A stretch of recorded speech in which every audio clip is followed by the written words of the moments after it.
since I just got off the phone with the president about Amazon's announcement. This is a hostile and political act by Amazon. Why didn't Amazon do this when the Biden administration hiked inflation to the highest level in 40 years? And I would also add that it's not a surprise because, as Reuters recently wrote, Amazon has partnered with a Chinese propaganda arm. So this is another reason why Americans should buy American. It's another reason why we are onshoring critical supply chains here at home to shore up our own critical supply chain and boost our own manufacturing here. Is Jeff Bezos still a Trump supporter? Look, I will not speak to the president's relationships with Jeff Bezos, but I will tell you that this is certainly a hostile and political action by Amazon. And Secretary, if you have anything to add. Yeah, I would also add that the bringing down the terrible Biden inflation has been a priority for the first 100 days of the Trump administration, and President Trump has done a great job of leading that since January 20th. Interest rates, mortgage rates are down, gasoline and energy prices are down. We're expecting the further decreases. And as Caroline said, the big tax on consumers that goes unnoticed is deregulation or regulation, and we are deregulating and bringing that down. So, from a household income point of view, we would expect real purchasing increases. We've seen them over the first 100 days, and we would expect that to accelerate. We are doing peace deals, trade deals, tax deals, and deregulating. And the deregulation is a longer lead time, but I think by the third and fourth quarters, that's really going to kick in. I want to acknowledge that the bipartisan Take It Down Act passed the House last night. This important legislation was championed and guided through Congress by our wonderful First Lady, Melania Trump, including through her direct advocacy on behalf of survivors during her passage efforts. The Take It Down Act criminalizes the publication of non-consensual intimate imagery and requires social media and similar websites to remove such content within 48 hours of notice from a victim. The First Lady thanks all those who voted in favor of this important legislation, and the President looks forward to signing it when it arrives on his desk. Today officially marks 100 days of promises made and promises kept by President Trump. This has truly been the most historic start to a presidency in American history. After building the greatest economy in the world in his first term as president, President Trump is in the process of doing that all over again. The American people trust in President Trump. Since his first day in office, President Trump has focused on defeating the Biden inflation crisis, bringing down the cost of living, and making the United States the best place in the world to do business, invest, create jobs, and innovate. And President Trump's efforts are working. 345,000 jobs have already been added since the start of President Trump's term.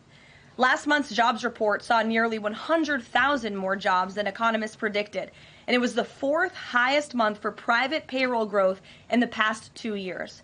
9,000 manufacturing jobs have been added to the economy already. This is a sharp contrast to the 6,000 manufacturing jobs that were lost each month in the final 2 years of the Biden administration. The U.S. employment rate remains at historic lows. And thanks to President Trump, Americans are seeing price relief for the first time in years. The last inflation report showed the first consumer price decline since the COVID pandemic, a decrease in energy prices, and real average hourly wage growth. President Trump is delivering on his promises to lower costs for American families and businesses. Prices across the board for everyday goods have seen declines since this president was inaugurated. From airfare to used motor vehicles to prescription drugs, prices are dropping. In fact, last month's drop in the price of prescription drugs was the largest ever recorded.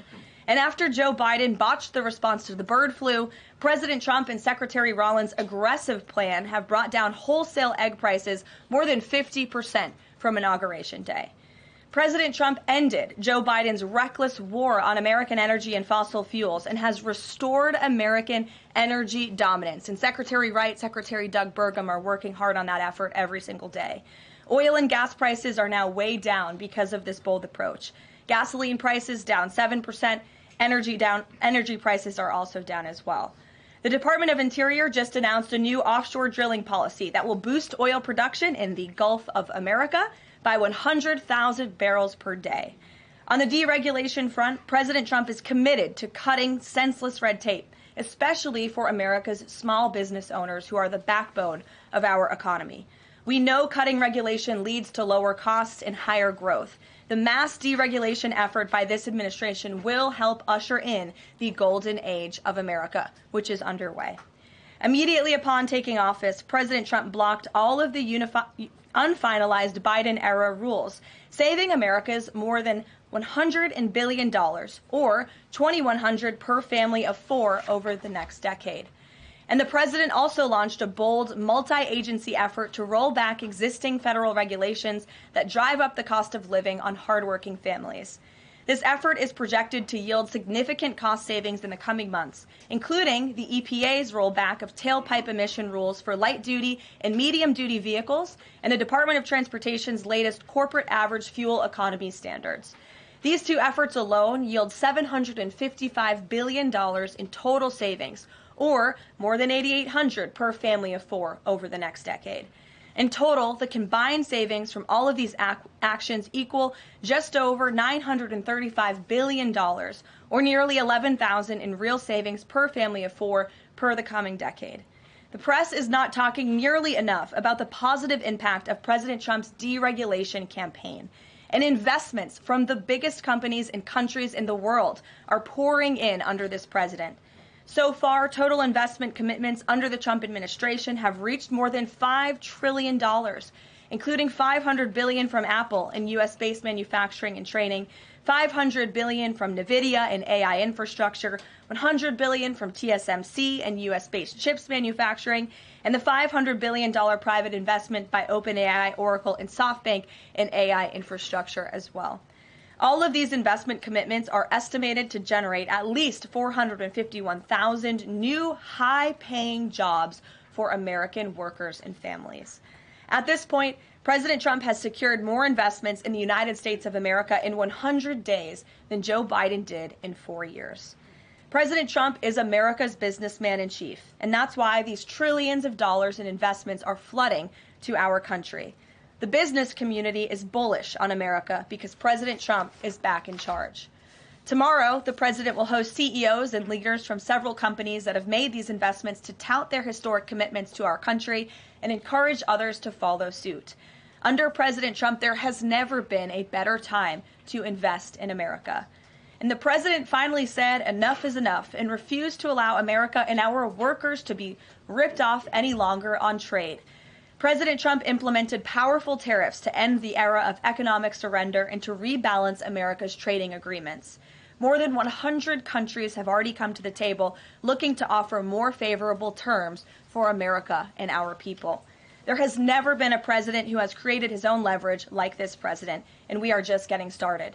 Republicans in Congress are getting very close to passing President Trump's one big, beautiful bill, which will include the largest tax cuts in American history, strong border security measures, major military advancements, dramatic deregulation, and common sense spending reforms. As President Trump has said before, the best is yet to come.